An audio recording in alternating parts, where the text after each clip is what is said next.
Hi guys, good evening to everyone. Now is February 16, 2025, Sunday. As you can see guys, andito ako ngayon sa koi fish pond ko. Tingnan nyo sila guys, oh, mga koi fishes ko guys. Yan. Epiplex ko ngayon guys ang submersible pump ko guys. So aqua speed submersible pump guys, oh.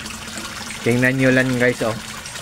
Ang ganda ng quality guys. Tapos ang impeller lang, ang impeller or taperaw lang yung yung nag-i-spin lang, ang sira nandyan din.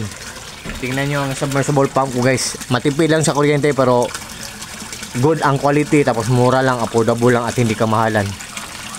Ang ganda guys. Tingnan nyo guys, oh. Aqua speed submersible pump guys, or aqua speed water pump. Tingnan nyo lang sa link ko guys. Just trust me, just click my link or just click my yellow basket and just try guys. Subukan nyo lang, baka magustuhan nyo. Sa mga naghahanap dyan, I think ito na ang kasagutan. I hope isali nyo sa inyong listahan guys. Tingnan nyo guys, oh. Sa sobrang lakas niya, ang ingay-ingay niya, sa sobrang lakas niya, ang daming bubbles na naproproduce niya, at sa sobrang lakas niya, at the same time, ang daming mabibreathe in na oxygen ng mga koi fishes natin guys. Tingnan nyo guys, oh. Look at guys.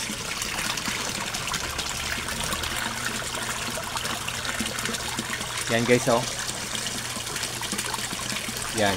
Bago ko lang ito nilinisan ang koi fish pond ko guys. Ito ang mga koi fishes natin guys, oh. Yan. Ito ang koi fish pond ko guys. Simple lang. Yan.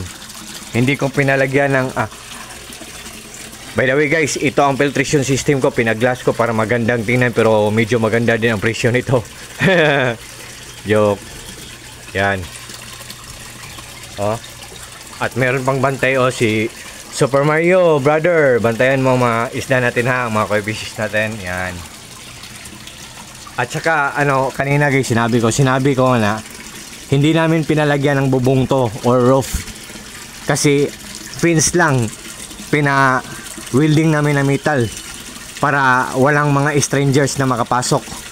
Pero hindi namin pinalagyan ng bubong or roof kasi ang mga koi fishes kasi guys, pag natatamaan ng init ng araw or full heat of the sun, mas lalong gaganda ang mga kulay nila. So hindi namin pinalagyan ng roof para matatamaan ng init ng araw or full heat of the sun, pero pinawilding namin ang fins para hindi makapasok ang mga strangers.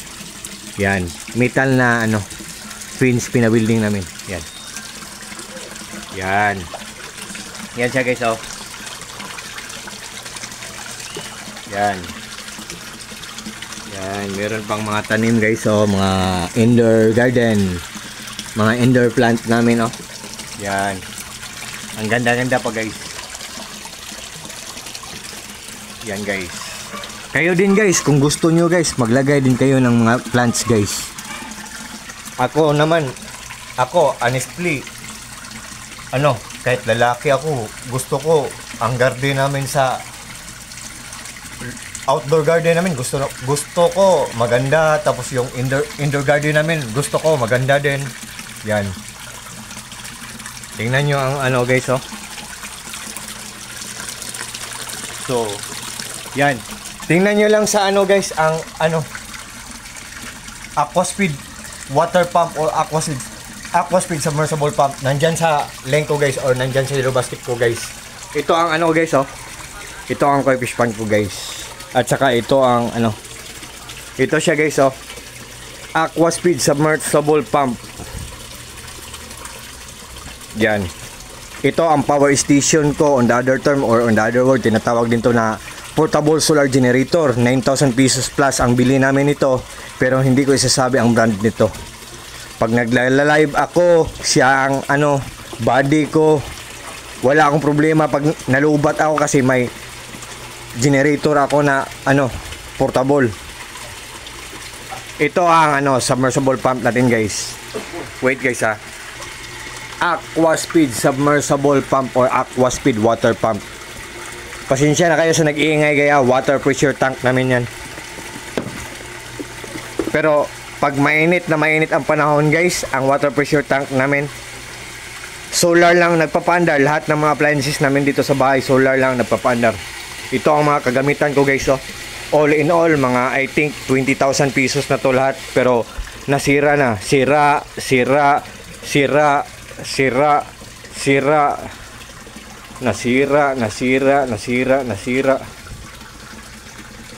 I think mga all in all, mga 20,000 pesos to lahat. Pero sira na. Pero ito lang ang goods na goods. Submersible pump ko at portable power station ko. Portable solar generator ko or power station ko. Okay na okay. Yan guys. At ito ang koi fish pond ko at mga koi fishes ko guys, oh.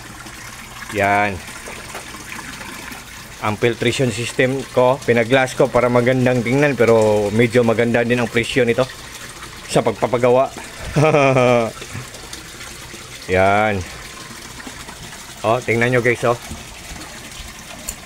Yan. Hindi ko nila pinalagyan. Pinawilding ko ng fins guys para ang mga strangers hindi makapasok, makalapit. Pero hindi ko pinalagyan ng roof or bubong para matamaan ng full heat of the sun or init ng araw ang mga koi fishes natin. Pag natatamaan ng init ng araw ang mga koi fishes, mas lalong gaganda ang mga kulay nila. So, fins lang ang pinawilding namin. Fins lang pinawilding ni Papa at ni Mama para hindi mapasukan ng mga strangers. Pero, sinadya namin na hindi namin palagyan ng bubong o roof. Yan guys. Yan guys. So, I think for this time guys, hanggang dito muna lang tayo.